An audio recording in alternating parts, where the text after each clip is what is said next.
Na vastidão do interior do Brasil, onde as florestas são densas e o silêncio das montanhas se mistura ao canto distante das aves, existe uma estrada que poucos conhecem, que poucos ousam passar. Ela serpenteia por entre a mata fechada, atravessa pequenos vilarejos esquecidos pelo tempo e segue por um trecho onde o sol mal consegue penetrar a copa das árvores, criando sombras espessas e um ambiente de constante penumbra. Há muitos anos, um homem chamado Rafael Ferreira chegou àquela região. Ele era um forasteiro, alguém que havia deixado sua vida na cidade grande atrás, buscando a tranquilidade de uma nova existência no campo. Era um lugar isolado, mas ele sabia que ali poderia encontrar paz. Mas o que ele não sabia era que aquele caminho o levaria para o maior pesadelo de sua vida. Rafael alugou uma casa simples na beira da estrada, uma construção de madeira já desgastada pelo tempo. As paredes rangiam com o vento e o telhado, coberto por telhas antigas. Parecia que poderia desabar a qualquer momento. Os vizinhos, que moravam a quilômetros de distância, sempre o advertiram para não ficar muito tempo por lá, para não ir tão fundo na mata, para não seguir a estrada durante a noite. A casa tem história, diziam, mas ninguém jamais explicava o que significava exatamente aquilo. Era como se todos tivessem medo de falar. Certa noite, após um longo dia de trabalho na pequena fazenda que cultivava, Rafael decidiu fazer uma caminhada pela estrada. O ar estava fresco e a luz da lua iluminava suavemente o caminho. Ele estava acostumado com o silêncio do interior, mas algo naquela noite parecia diferente. A sensação de estar sendo observado não o abandonava. Às vezes, ele ouvia o farfalhar das folhas, mas não via nada. Ele tentou afastar esse sentimento estranho, dizendo a si mesmo que era apenas sua imaginação. Quando se aproximava de um trecho particularmente escuro da estrada, uma figura apareceu à distância, caminhando lentamente em sua direção.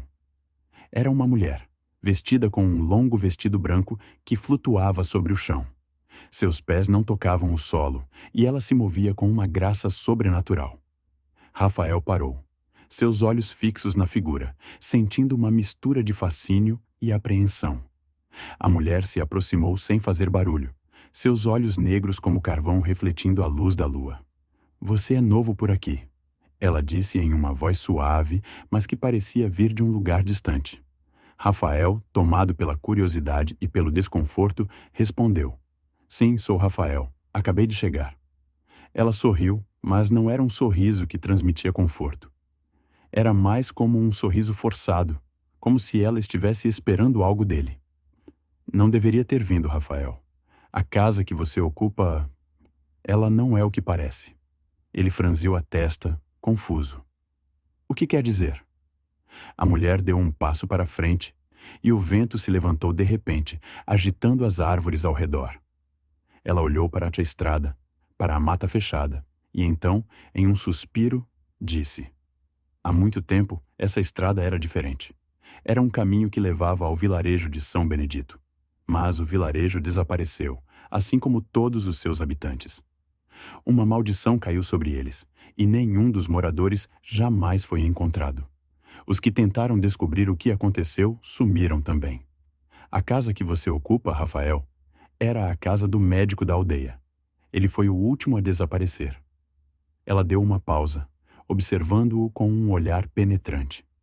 "Não abra as portas durante a noite. Não escute os sussurros. Não olhe para a floresta." Com essas palavras, ela desapareceu na escuridão da noite, como se fosse parte da névoa que surgira de repente. Rafael, paralisado, ficou ali por um tempo, tentando processar o que acabara de ouvir. O silêncio que tomou conta da estrada parecia mais profundo do que nunca.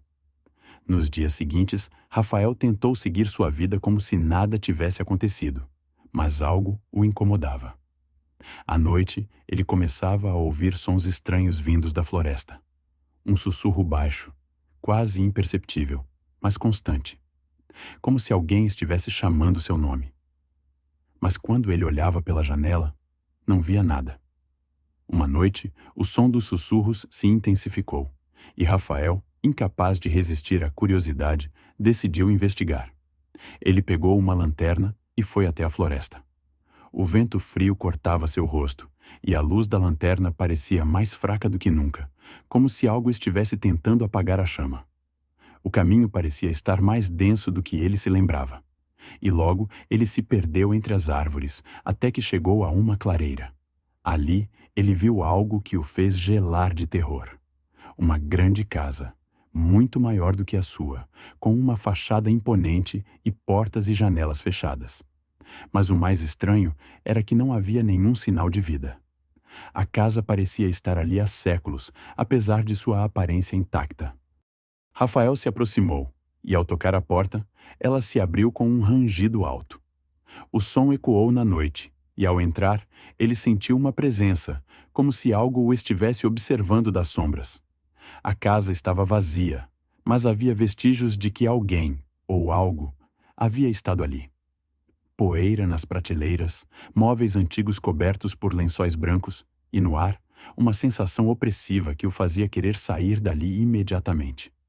Mas então, ele ouviu uma voz. Uma voz baixa, quase um sussurro, vindo de algum lugar dentro da casa. Você não deveria ter vindo, Rafael. Ele virou-se rapidamente, a lanterna tremendo em suas mãos. A figura da mulher estava diante dele, mais pálida do que nunca, seus olhos como dois buracos negros em seu rosto. Eu avisei. Você agora pertence a este lugar. Você nunca mais poderá sair. Antes que ele pudesse reagir, as portas da casa se fecharam com um estrondo, e o ambiente ao redor se transformou. As paredes pareceram se apertar, e a temperatura caiu drasticamente. O sussurro se transformou em uma voz coletiva, distorcida, ecoando por toda parte. Todos os que vieram, morreram aqui. Rafael tentou correr, mas algo o segurava, puxando-o para dentro das sombras. Sua visão começou a embaçar, e ao olhar para trás, viu as figuras dos antigos moradores do vilarejo, todos com os rostos deformados pela dor, caminhando lentamente em sua direção. Ele gritou, mas seu grito se perdeu na escuridão, como se fosse engolido pela casa, que agora parecia ter vida própria. Na manhã seguinte, a casa estava novamente vazia. Rafael nunca mais foi visto, e a estrada voltou a ser silenciosa. Ninguém ousou perguntar mais sobre o forasteiro desaparecido, e os moradores do vilarejo, aqueles poucos que ainda restavam, continuaram suas vidas como se nada tivesse acontecido. Mas de vez em quando a noite cai e o vento começa a soprar mais forte, aqueles que ainda se aventuram pela estrada podem ouvir os sussurros. Eles dizem o nome de Rafael, chamando-o de volta para a casa, de volta para a maldição que nunca termina. E assim, a história da Casa da Estrada continua, cada vez mais enredada nas sombras da floresta, esperando por mais uma vítima. No coração do interior de Minas Gerais, em um estado esquecido por muitos, existia uma pequena cidade chamada São Benedito do Sertão. Era uma cidade como tantas outras, com suas ruas de terra, igrejas de pedra e praças onde crianças brincavam descalças, enquanto os mais velhos se reuniam à sombra das árvores para conversar sobre o tempo e as coisas da vida. No entanto, havia algo peculiar sobre São Benedito. Algo que os moradores nunca discutiam abertamente, mas que estava presente em cada olhar desconfiado, em cada sussurro baixo nas esquinas. Era a história do sobrado de Cândido de Souza. O sobrado, uma construção majestosa e sombria, estava localizado no alto de uma colina, afastado da cidade. Seu perfil imponente podia ser visto de longe, com suas janelas quebradas, portas rachadas e uma fachada coberta por musgo e trepadeiras. Mesmo sendo uma construção antiga e em ruínas, o sobrado ainda transmitia uma aura de poder e mistério, algo que fazia o vento que passava por ali parecer sussurrar segredos. A história do sobrado começava no final do século XIX, quando o coronel Cândido de Souza, um homem de grandes influências e posses, se estabeleceu na cidade. Ele era um senhor de terras, um líder autoritário e impiedoso, conhecido por sua mão de ferro e pela maneira como tratava seus empregados e subalternos. Ele possuía uma enorme fazenda, onde cultivava café e algodão, e sua riqueza parecia não ter fim. No entanto, havia algo mais sobre ele que poucos sabiam. Cândido de Souza tinha uma obsessão secreta pela morte e pela vida eterna. Seus estudos eram voltados para o ocultismo e as artes negras, práticas que ele usava para aumentar seu poder e garantir que sua influência se estendesse além dos limites da cidade. Era dito que, nas noites sem lua, Cândido se trancava em seu escritório particular e estudava grimórios, livros antigos que falavam sobre rituais e pactos com entidades do além. O que muitos não sabiam era que ele havia feito um pacto com um ser de outro plano, uma entidade conhecida apenas como o Senhor das Sombras, em troca de poder e imortalidade. O preço, porém, seria alto. Cândido teria que sacrificar aquilo que mais amava. Em sua cegueira, ele acreditava que poderia controlar o mal. Mas o mal, como sempre acontece, controlou-o. A história de Cândido de Souza e seu pacto com as trevas terminou de forma trágica. Na noite de 12 de julho de 1903, ele desapareceu sem deixar vestígios. Seu corpo nunca foi encontrado, e a cidade inteira foi tomada por um medo inexplicável. Os empregados que trabalhavam em sua fazenda também desapareceram, e a fazenda foi abandonada, caindo em ruínas. O sobrado foi deixado para trás, como uma cápsula do tempo, guardando os segredos de um homem que havia se perdido nas sombras da sua própria ambição. Décadas se passaram, e o sobrado foi esquecido, mas sua lenda perdurou. Moradores mais antigos falavam sobre figuras sombrias que eram vistas nas proximidades do sobrado. Ouviam-se sons estranhos vindos de dentro da casa e viam-se luzes flutuando pela janela do segundo andar, mesmo com o lugar estando completamente vazio. Alguns afirmavam ter sentido uma presença pesada ao passar pela estrada que levava ao sobrado, e outros diziam que a própria natureza parecia recusar-se a crescer ao redor da propriedade. Foi então que o jornalista Marcos Silva, recém-formado e sedento por uma história que o lançasse no cenário nacional, chegou a São Benedito do Sertão. Ele ouviu falar do sobrado de Cândido de Souza em uma conversa em uma pequena taverna local. O antigo dono da taverna, seu Osvaldo, não se intimidou e, com um olhar furtivo, começou a falar sobre a história do coronel e seu pacto com o diabo. É só entrar lá e você vai entender o que digo. Não é só história de velho, não. O mal está lá ainda. Você vai sentir. Disse, quase sussurrando. Marcos, cético, riu da advertência. Ele tinha ouvido muitas lendas de cidades pequenas, mas acreditava que, por trás de cada história, havia uma explicação lógica. Ele decidiu que no dia seguinte iria até o sobrado, tirar algumas fotos, investigar e escrever uma grande reportagem. Talvez fosse exatamente o que ele precisava para dar um empurrão em sua carreira. No dia seguinte, Marcos se dirigiu até o sobrado. O caminho era difícil, serpenteando por entre árvores densas e arbustos espessos. Quando chegou ao alto da colina e avistou o imponente sobrado, um calafrio percorreu sua espinha. O lugar parecia ainda mais sombrio de perto. A enorme casa, com sua arquitetura grandiosa, estava desmoronando lentamente, como se a própria estrutura estivesse tentando se livrar do peso de seu passado. Ele empurrou a porta principal, que se abriu com um rangido longo e assustador. O interior estava em um estado de abandono absoluto. Poeira cobria os móveis quebrados e os pisos de madeira estavam parcialmente apodrecidos. No entanto, algo mais chamava sua atenção: o silêncio. Um silêncio absoluto que parecia preencher cada centímetro daquele lugar. Marcos tirou sua câmera e começou a fotografar. Enquanto explorava o sobrado, ele começou a sentir uma sensação estranha, como se estivesse sendo observado. Ele tentou afastar o sentimento, convencendo-se de que era apenas sua imaginação, mas o desconforto persistia. Ao entrar no escritório de Cândido de Souza, Marcos encontrou uma mesa de madeira entalhada com símbolos que ele não reconhecia, e sobre a mesa, um livro grosso e antigo. A capa estava coberta por uma fina camada de poeira, mas ainda era possível ler o título, escrito em letras douradas: O Caminho da Eternidade. Marcos abriu o livro e, ao ler as primeiras páginas, encontrou rituais e invocações que faziam seu estômago revirar. Ele estava diante de um manual de magias negras, de invocações proibidas, de pactos com o além.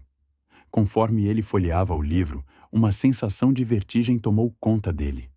Ele ouviu um sussurro baixo, como se alguém estivesse falando em sua orelha, mas, ao se virar, não havia ninguém. Foi então que uma voz, mais forte e clara, se fez ouvir, vindo do fundo do corredor. Você não deveria estar aqui. Marcos se virou bruscamente, tentando localizar a origem da voz.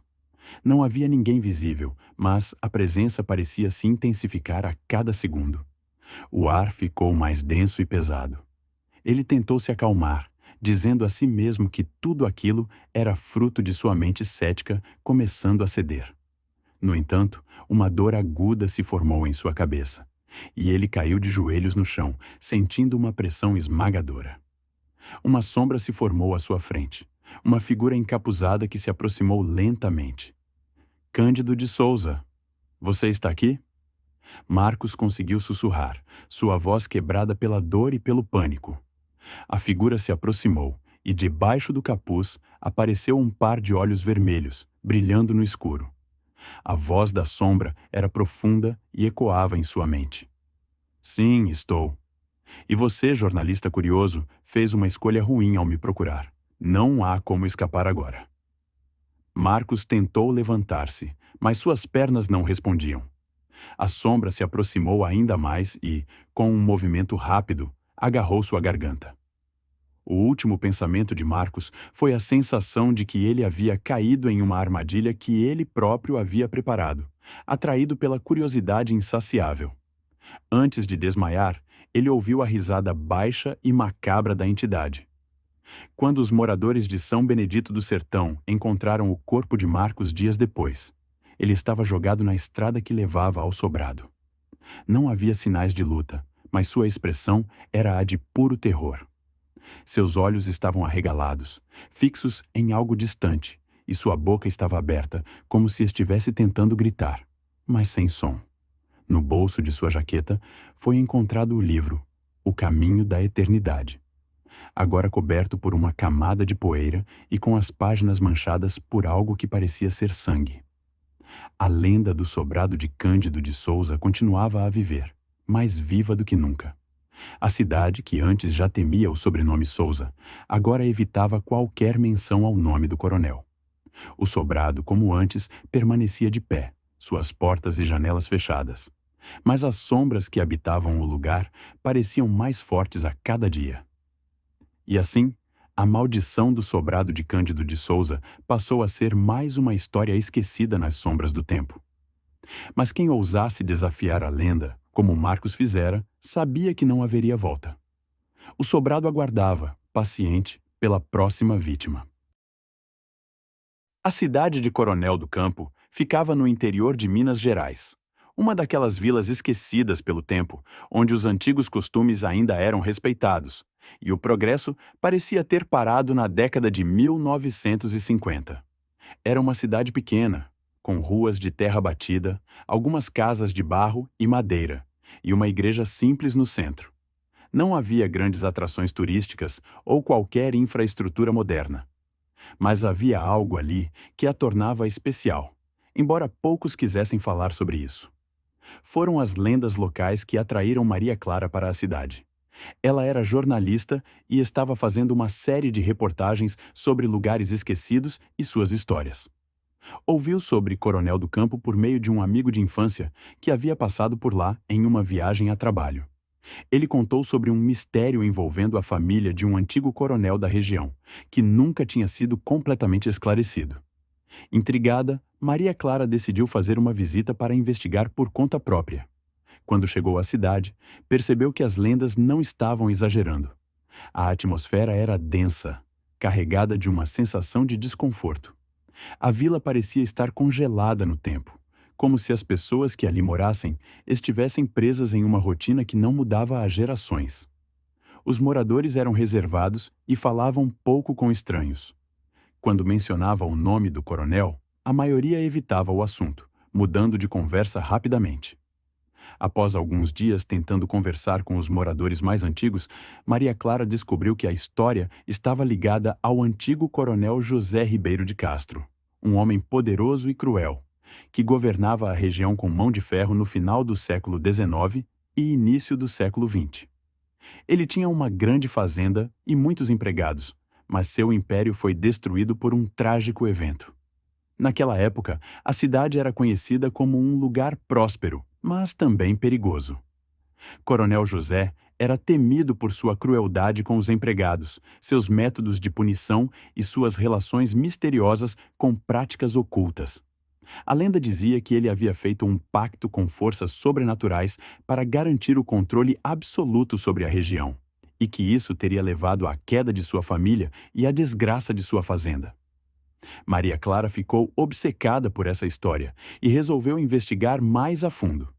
Ela sabia que se conseguisse descobrir a verdade, seria uma grande matéria e talvez até um livro. Depois de mais alguns dias de conversas discretas, ela conseguiu encontrar um velho diário que pertencia a um dos antigos empregados do coronel. O diário estava empoeirado e quase desintegrado pelo tempo, mas as palavras ainda eram legíveis. Ele relatava a crescente obsessão do coronel por rituais sombrios e seu desejo de imortalidade.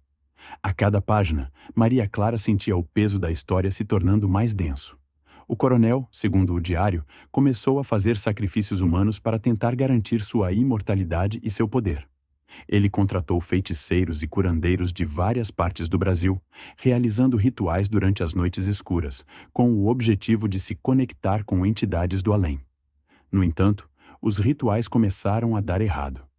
O coronel ficou cada vez mais paranoico e, por fim, um grande desastre aconteceu. O diário falava de uma noite em que uma cerimônia foi realizada para invocar uma entidade chamada a Senhora da Noite, uma figura sombria que, segundo as lendas, era responsável por controlar as almas perdidas. A cerimônia foi interrompida de forma violenta e, em um ato desesperado, o coronel tentou completar o ritual sozinho. Na manhã seguinte, todos os empregados desapareceram e a fazenda foi encontrada em um estado de desolação. O coronel nunca mais foi visto e sua família foi dizimada em pouco tempo, afundando o legado do poderoso homem em uma mancha de mistério e terror. Ao terminar de ler o diário, Maria Clara sentiu um calafrio subir por sua espinha. Algo não estava certo. Ela percebeu que as pessoas em Coronel do Campo ainda falavam sobre o coronel e que muitos acreditavam que sua alma não tinha encontrado paz. Alguns diziam que ele ainda caminhava pelas montanhas próximas à cidade, buscando completar o ritual e recuperar sua antiga vida. Com o passar dos dias, Maria Clara começou a perceber mudanças em seu comportamento. A cada noite, ela sentia como se algo a observasse. O ar se tornava pesado e a sensação de ser seguida a deixava inquieta. Ela também começou a ouvir sussurros durante a madrugada, mas quando olhava ao redor, não via ninguém. O vilarejo, que antes parecia tranquilo, agora tinha uma aura de inquietação. Certa noite, quando Maria Clara estava em seu quarto, algo estranho aconteceu. Ela estava revisando suas anotações quando ouviu uma batida forte na porta. Ela se levantou e foi até lá, mas ao abrir, não encontrou ninguém. Apenas uma leve brisa fria entrou pela janela, e um cheiro estranho de terra molhada se espalhou pelo ambiente. Na manhã seguinte, ela decidiu explorar as montanhas que cercavam a cidade, seguindo uma trilha que parecia levá-la para o coração da floresta, onde, segundo os moradores, o coronel havia realizado seus rituais. As árvores estavam densas e os raios de sol mal conseguiam penetrar pela copa. Quanto mais ela caminhava, mais o silêncio se tornava opressor, e a sensação de estar sendo observada aumentava. Chegando a um ponto onde a trilha se bifurcava, Maria Clara sentiu um arrepio percorrer sua coluna. Ela seguiu a estrada mais estreita, que parecia estar deserta há muitos anos. Após alguns minutos de caminhada, ela chegou a um pequeno espaço aberto na floresta, onde havia uma antiga capela em ruínas. Era um lugar isolado, com pedras quebradas e uma pequena cruz de madeira caída no chão. Curiosa, ela entrou na capela e encontrou uma atmosfera pesada. No altar havia símbolos estranhos esculpidos em madeira e pedra, e a sensação de que algo estava errado era quase insuportável. De repente, Maria Clara ouviu o som de passos atrás de si. Quando se virou, viu uma figura encapuzada, com um semblante vazio. A figura não falava, apenas a observava com os olhos vazios e penetrantes. Antes que pudesse reagir, a figura desapareceu, deixando um eco de risos distantes. Maria Clara correu de volta para a cidade, sem olhar para trás. Mas algo dentro dela dizia que o mal que ela havia descoberto ainda a seguia. Quando voltou à cidade, descobriu que os moradores estavam mais inquietos do que nunca. Havia algo de errado em seus olhos, como se soubessem que ela havia cruzado um limite, algo que jamais deveria ter sido tocado. Ela tentou contar o que havia visto, mas as palavras não saíam. Sentia-se envenenada por uma força invisível, uma maldição que a conectava ao destino sombrio da família do coronel. Naquela noite, Maria Clara teve um pesadelo terrível. Ela estava de volta à capela, mas desta vez não estava sozinha. O coronel, com os olhos negros e vazios, estava lá, sentado no altar, murmúrios ininteligíveis saindo de seus lábios. Ele se levantou e a chamou, pedindo para que ela o ajudasse a completar o ritual. Quando ela hesitou, ele começou a rir, e a risada ecoou, crescendo cada vez mais, até que Maria Clara acordou suando frio. No dia seguinte, ela decidiu que tinha que ir embora de Coronel do Campo. A cidade estava marcada pela maldição do coronel, e ela sabia que não poderia ficar mais ali. Mas quando chegou à estação de trem, encontrou um bilhete em seu bolso, escrito à mão com uma tinta vermelha que parecia fresca demais para ser antiga. Você nunca sairá daqui. O trem partiu, mas Maria Clara nunca chegou a seu destino. Desapareceu, e sua história se tornou mais uma das lendas de Coronel do Campo, um aviso para quem ousasse investigar o passado sombrio do coronel e sua conexão com o além. A cidade, como sempre, permaneceu silente, e as árvores da serra sussurravam histórias de terror sobre o poder que ainda habitava aquelas montanhas. E assim, o mistério de Coronel do Campo perdurou, esperando pelo próximo curioso que ousasse desafiar o sobrenatural e, quem sabe, nunca mais voltasse.